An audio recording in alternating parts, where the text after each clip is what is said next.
हमारी संस्कृति, हमारे संस्कार सदा रहें हमारे साथ। सब्सक्राइब करें तिलक। क्या कहा? विभीषण का राज्याभिषेक कर दिया?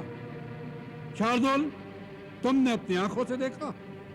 जी हाँ महाराज, वानरों के राजा सुग्रीव, युवराज अंगद और दूसरे सेना नायकों के सामने राम ने समुद्र के जल से उनका अभिषेक किया और फिर लंका का राजा कहकर उनका राज तिलक कर दिया।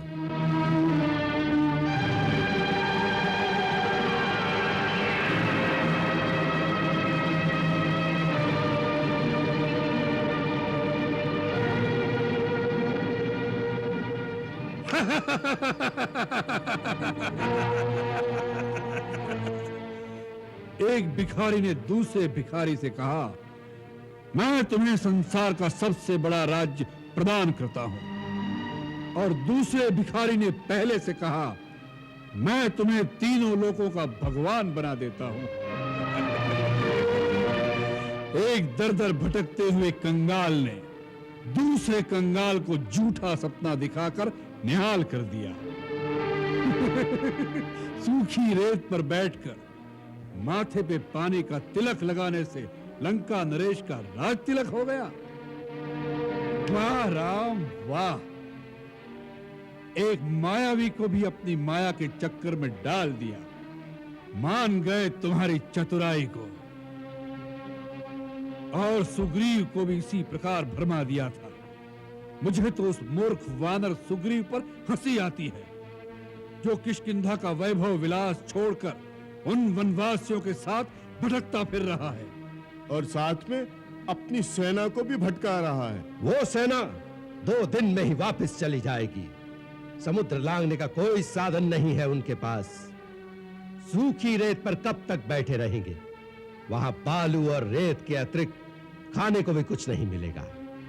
भूख और प्यास से व्याकुल सैनिक जल्द ही उबकर वापस चले जाएंगे। मुझे क्षमा करें महाराज, उन सैनिकों में निराशा के कोई चिन्ह दिखाई नहीं दे रहे थे। वे सब बड़े उत्साह में हैं और महाराज, उनकी सेना भी इतनी विशाल है कि वो एक सागर की भांति दिखाई देती है। वत्स मेघनाद, शत्रु को कभी निर्बल नहीं समझना चाहिए। शत्रु छोटा हो तो भी उसका उपहास नहीं करना चाहिए।